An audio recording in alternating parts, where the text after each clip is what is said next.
umpisahan na po natin etong ating talakayan mga kababayan dito po sa nakita nating balita na kung saan eto pong si Trillanes at eto pong si Panelo ay nagkainitan po on media nung taon mga kababayan na 8 years na yung nakakalipas. Dahil kung matatandaan nyo, di ba naging mainit na usapin nung panahon ng 2016 etong waiver ng bank account nitong si Duterte. Oo nga naman mga kababayan, tunay nga naman na naglabas ng SPA at saka waiver mga kababayan, di umano etong kampo ni Duterte. Pero yung waiver na inilabas po nila or SPA na inilabas po nila, hindi po para ipasilip sa taong bayan yung bank account nitong si Duterte or hindi para ipasilip kay Trillanes kung hindi para lamang po kay Panelo. So ngayon, pakinggan po natin mga kababayan, etong nakita nating balita na kung saan naging mainit mga kababayan ang sagutan nitong si Trillanes at saka po nitong si Panelo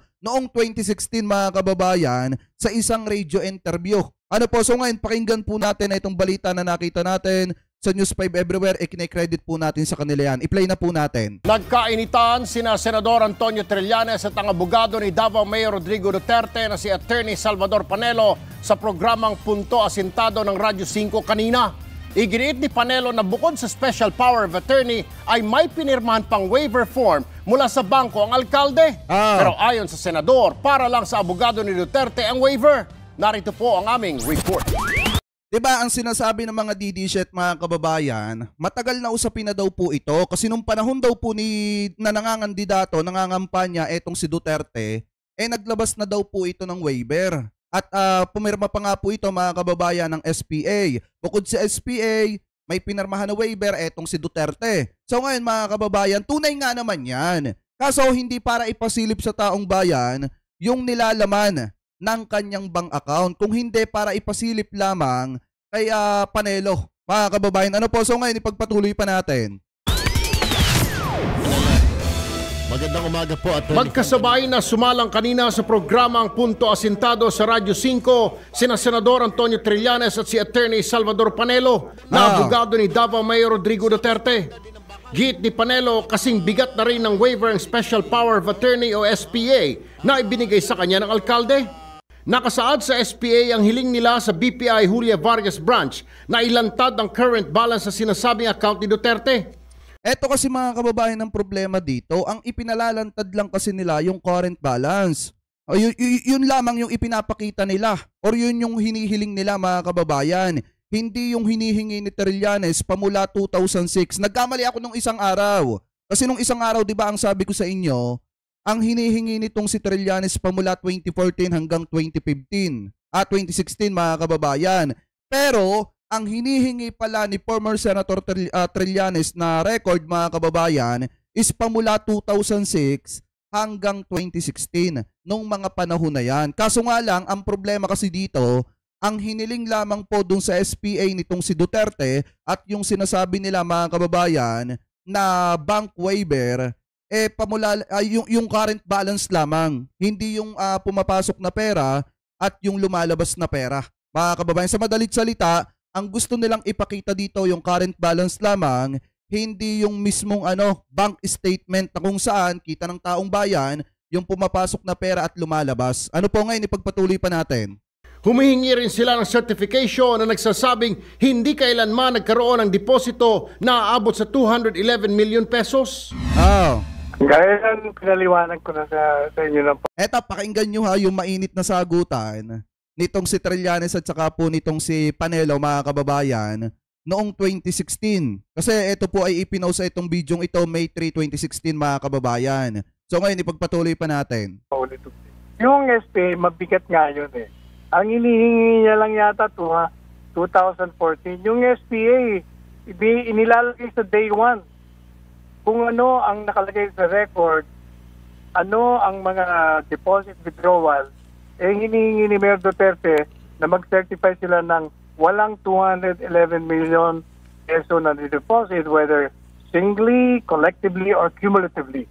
At hindi totoo yung sinasabi ni Trillanes na sinasabi niya na hindi ko ibibigay. Ang hinihingi niya sa akin kahapon, initially, yes, tama kuya kabayan ko, kapatid ko. Sabi niya dito, statement lahat ng transaksyon. Hindi nila makakaila kahit anong taon. Kaso nga lang, ang hinihiling lang nila dito yung current yung current deposit natin, mga kababayan. Wait lang. Nasaan ba yun? Current balance pala. Yun lang yung hinihiling nila dun sa abogado. Hindi yung yung hinihiling mismo ni former Senator Trillanes pamula 2006 hanggang 2016. Kaya kung matatandaan nyo, di ba ang ipinakita lang nila yung 17,000 na nilalaman ng bank account nitong si Duterte. Hindi nila ipinakita yung bank statement pamula umpisa. Mga kababayan, ano po ngayon, ipagpatuloy pa natin. Hinihingi niya yung record ng bangko. Duterte. Pero ayon kay Trillanes, nagpapalusot lang ang kampo ni Duterte. Ama! Okay, unang-una, sinungaling si itong abogado na yan.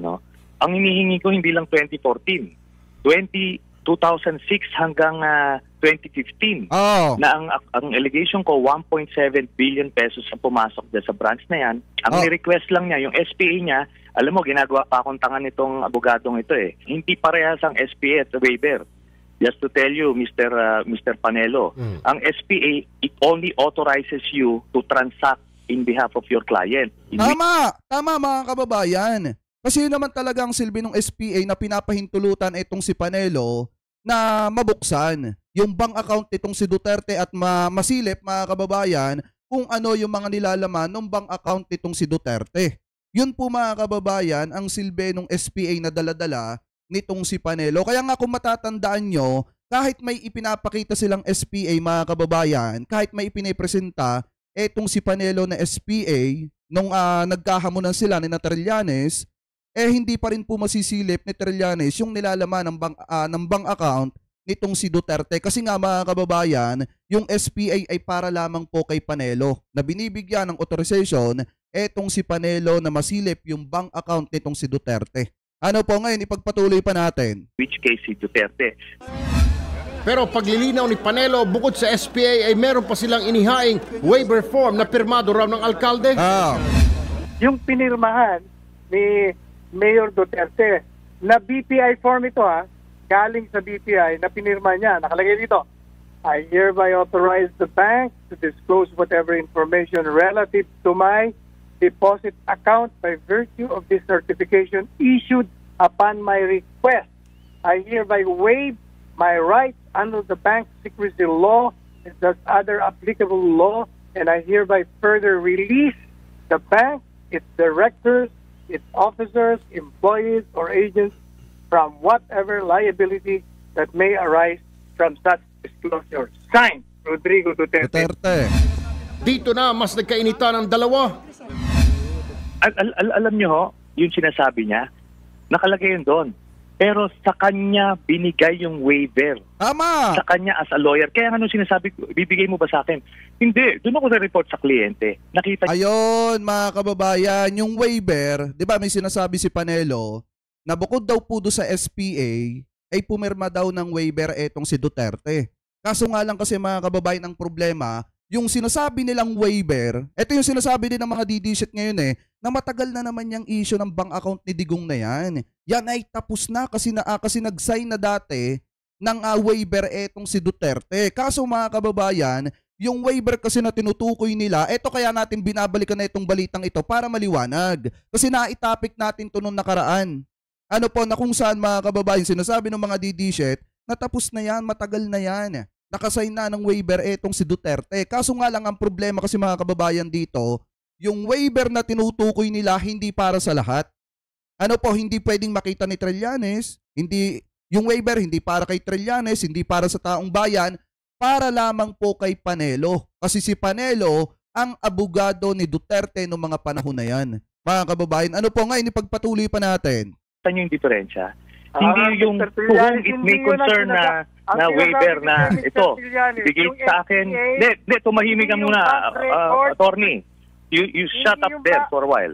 Sir? Sinabi niya yan mismo sa akin, specific yung request. Kaya nga hindi ka makapagbigay ng SPA sa media kasi alam mong hihimayin yun Nasilip nga nakita doon Alam mo, I was there. Don't lie to me. Ikaw, ay papadisbar kita doon sa kasinungalingan mo na yan. Hindi mo, you're fooling the people. Umaaksyon bilang Pilipino, Erwin O, di ba mga kababayan? Matinding pagtatalo pala ito dati. Kaya nga sabi ko sa inyo, matagal na usapin na po yung about sa bank account ni Duterte na yan. Noong mga panahon na mainit yung issue niya, noong mga panahon na mainit, yung issue na yan po ay wala silang naipakita na bank statement. Ang ipinakita lang nila yung current balance ng bank account ni Duterte. Kaya nga lumabas yung 17,000. Di ba mga kababayan? Pero yung hinihingi ni Trillanes kasi pamula 2006 hanggang 2015. Sala pala yung sabi kong hanggang 2016. Pamula 2006 hanggang 2015. Kaso ang ipinakita lang nila mga kababayan, yung current balance ng 2015 hanggang 2016. Yun lamang po yung ipinakita ng kanilang kampo. Kaya nga kung matatandaan nyo mga kababayan, etong si Panelo nung mga panahon na mainit yung usapin na yan, wala silang naipakita sa media. Ang ipinapakita lang nila, meron na kaming waiver, SPA, pero hindi alam ng taong bayan na yung waiver at saka SPA ay para lamang po kay Panelo at hindi para sa lahat, hindi para ipasilip sa taong bayan yung transaction ng bank account nitong si Duterte. Kaya nga mga kababayan, naging mainit yung kanilang usapin dito na humantong pa sa point na sa sobrang gigil ni former Senator Trillanes, ipapadisbar niya etong si Panelo. Kaya nga ang sagot dito ni Panelo, di ipadisbar mo ako. Ayan o mga kababayan, ang sabi pa nga ni Panelo dito ang katuwiran kasi ang sabi dito ni Trillanes, specific yung request nila. Kaya hindi ka makapagbigay ng SPA sa media kasi alam mo nahihimayin yon. Ang sabi naman mga kababayan nitong si Panelo, ano bang hindi binibigay? Iniladlad ko. Iniladlad niya lang pero hindi niya binigyan ng media ng authorization na masilip yung bank account nitong si Duterte. Ang iniladlad niya sa publiko, yung 17,000 na current balance nung bank account nitong si Digong. Ano po, kaya nga kung matatandaan niyo, sabi pa nga dito ni Trillanes, alam mo, I was there. Don't lie. Naando doon daw etong si Trillanes, kaya wag magsinungaling etong si Panelo. Ayan, alam mong ikaw, ipapadisbar kita. Ipapadisbar kita doon sa kasinungalingan mo na yan.